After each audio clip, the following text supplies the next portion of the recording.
My wife and I have been married for 8 years, and 5 years ago we bought this house that, for us, is much more than just four walls. It's the result of years of sacrifices, extra shifts, giving things up, and shared dreams. It's not some influencer-style mansion, but it's perfect for us. It has two well-designed floors. Downstairs, an open-plan living and dining area of almost 50 square meters with huge floor-to-ceiling windows that let in natural light all day and open directly to both the front and backyard. The kitchen, we remodeled it ourselves 3 years ago. A central island made of black granite with gray veins, matte white cabinets that reach the ceiling, stainless steel appliances, a side-by-side fridge with water and ice dispenser, a built-in oven, a 6-burner stove with an industrial hood that we installed over a full weekend, sweating and laughing because nothing went right at first. The floor is dark wood-look porcelain tile, resistant to water and daily wear. There's a guest half bathroom with gray and white geometric tiles, a covered laundry area with a stacked washer and dryer, a deep sink, and shelves for all cleaning supplies. The covered garage fits 2 cars comfortably, my mid-size SUV for work and her crossover, with extra space for tools, bikes, and even the grocery cart. Upstairs, 3 bedrooms. The master bedroom has a full ensuite bathroom, glass-enclosed shower, double sink with a light wood vanity, toilet and bidet, plus a walk-in closet we designed ourselves, double hanging bars, shoe shelves, drawers for underwear and accessories, and even a full-body mirror with LED lighting. There are 2 more rooms, a guest room with a queen bed and fresh bedding, and another converted into a study/home office where I work when I'm not on site, a large L-shaped desk, an ergonomic chair that saved my back, tall bookcases filled with technical books, rolled blueprints, my laptop, and 2 monitors. The second full bathroom has a bathtub for when we want to relax after a long day. Outside, a modest but always well-kept front yard, green grass trimmed every 2 weeks, 2 medium trees we planted the day we moved in. Now they give great shade. A low hedge with red heat-resistant flowers, and a stone pathway leading to the front door. The backyard is the heart of the house, a covered terrace of 25 square meters with a moisture-treated wooden pergola, a built-in red brick grill with an extractor hood to keep smoke out of the house, an outdoor wooden table for 10 people with cushioned chairs, a double hammock where we spend entire afternoons reading or just talking about future plans, and a large inflatable pool, 4.8 meters in diameter, that we use during intense summers, though only 4 or 5 times a year, since we prefer beach trips or visiting family with permanent pools. We paid for all this with a 15-year mortgage. The monthly payments are high, but manageable because we're organized. I'm a civil engineer at a mid-sized construction company. I spend weeks on site supervising pavement, drainage, concrete pours, dealing with contractors who try to cut costs at the expense of quality, endless meetings with clients who change their minds every 2 days, early mornings leaving at 5 a.m. to beat traffic, burning sun, rain that turns everything into sticky mud, dust that gets into your clothes, your shoes, your lungs. I earn well for my field, between $180,000 and $240,000 monthly, depending on project bonuses, but the toll is real. Chronic back pain, stress that sometimes wakes me up at 3 a.m. thinking about a calculation that doesn't add up. My wife works in human resources for a large international logistics company. She manages payroll for over 500 employees, handles mass recruitment when new routes open, mandatory safety training, 360-degree evaluations, delicate workplace conflict resolution, and she works remotely 3 to 4 days a week from our home office. She earns about the same as I do. Together, we have an emergency fund covering 8 to 10 months of expenses, full insurance, health, life, vehicles, and home with high coverage for vandalism and events, preventive maintenance for the house, painting every 4 years, annual roof and plumbing inspections, professional tree trimming, and car servicing every 6 months. We're not rich by birth, but we take care of what we have because every detail, the floor we chose together, the plants we water on Sundays, the couch we bought after saving for 6 months, was paid with hard-earned money. My brother-in-law, my wife's younger brother, just turned 25. He's the classic baby of the family, but in its most toxic version. My in-laws, his father, a retired bank employee with a decent pension, and his mother, a full-time homemaker, raised him, giving him everything on a silver platter, asking almost nothing in return. Private university for a business administration degree, expensive, they took out large loans to pay for it. A car gifted at 18, a used sedan he crashed twice, scratched countless times in parking lots, and never properly cleaned. A high-end phone every year without him paying a single cent. Expensive brand-name clothes he wears for 1 season and tosses aside. Annual trips with friends to costly tourist destinations, all paid by his parents or with money he never pays back. And even an allowance despite having worked for the past 2 years. He has never paid rent, electricity, water, internet, food, or any household expense at his parents' home.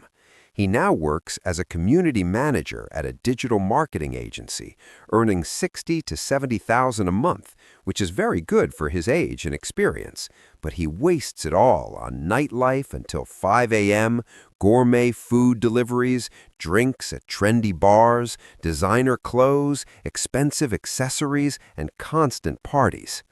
He's charming, charismatic, knows how to make people like him when he wants to, but he's extremely immature, impulsive, selfish, used to the world revolving around him. If something doesn't go his way, he quickly plays the victim, cries to his mother, or blames anyone but himself. The nightmare started about 7 months ago. One Tuesday afternoon, he texted me on WhatsApp while I was at a construction site inspecting a slab pour under 38-degree heat. "Bro, I finally graduated after all these years.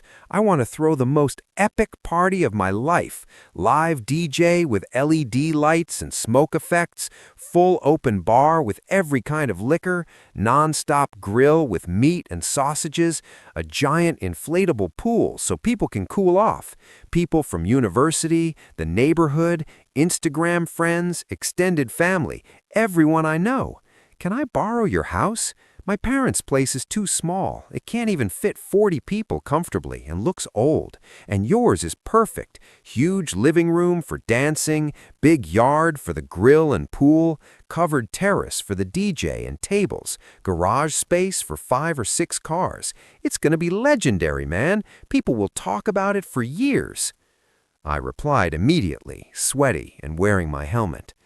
"Congratulations, seriously, that's a huge achievement after so much effort. I'm really happy for you. But the house isn't an event venue or an Airbnb. It's our private home, with new furniture we bought with care, family photos on the walls, memories in every corner. Our dog, Luna, a 7-year-old chocolate lab, gets extremely stressed with loud noise, strangers, and chaos. We don't want risks of property damage, serious accidents, or even theft if random people show up. It's better if you rent a venue, an Airbnb with a yard, or even do it at your parents' house, even if it's tight.